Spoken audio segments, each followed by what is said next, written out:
Hola chicos, en la clase de hoy vamos a ver uniones químicas.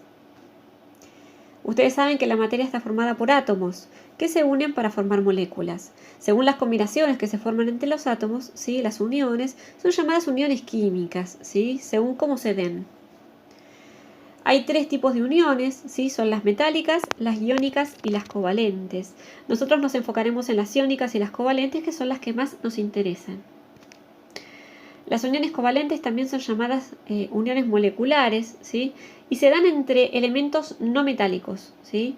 Los átomos permanecen unidos porque comparten entre ellos electrones, ¿sí? Y el compartir electrones puede ser de a 2 electrones formando un enlace simple, de a 4 electrones formando un enlace doble, o también puede ser de a 6 electrones formando un enlace triple, ¿sí? Como sucede con los compuestos orgánicos.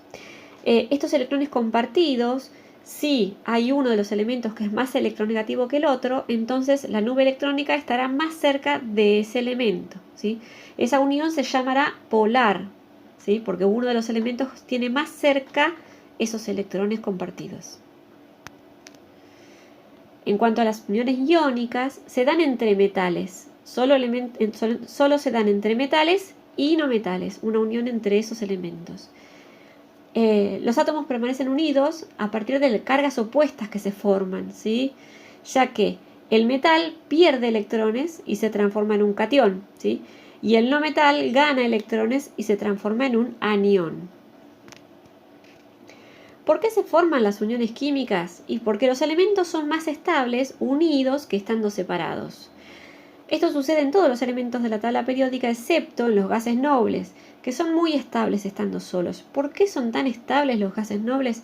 Porque su última capa de energía, su último nivel de energía, lo tiene completo de electrones. Entonces, como está completo de electrones, no le sobran, ¿sí? Electrones ni tampoco le faltan, no necesita de otro elemento para lograr estabilidad.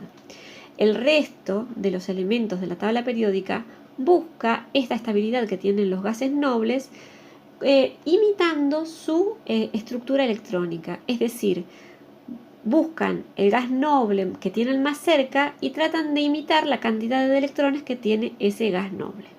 Esto es llamado la regla del octeto, ¿sí? Bien, acá tenemos un ejemplo entre el átomo de sodio y el átomo de cloro, ¿sí? El átomo de sodio pierde un electrón de la última capa, ¿sí? Y se lo cede, se lo transfiere al átomo de cloro. El átomo de cloro, que tenía 7 electrones en la última capa, ahora pasa a tener 8, por lo tanto tiene su última capa completa. Y también el sodio, que tenía uno solo, pierde la última capa y tiene 8 electrones en la capa anterior que está completa. Así que ambos se parecen a su gas noble más cercano. Esta misma reacción que acabamos de ver, esta misma unión, es una unión iónica, por supuesto, porque hubo una transferencia de electrones y se puede representar de esta manera.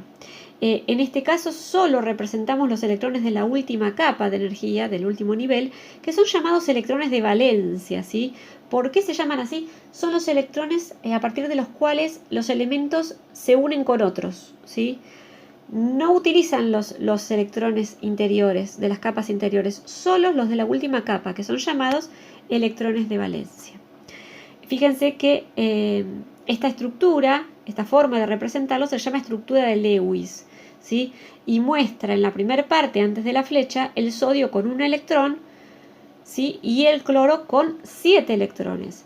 Pasando la flecha, que significa cuando hubo una reacción, hubo una unión, ¿sí? El sodio perdió ese electrón y quedó con una carga positiva, y el cloro, como tiene un electrón de más, queda con una carga negativa. Esta unión, ¿sí? Tiene que ver con las cargas eléctricas, que es una unión iónica.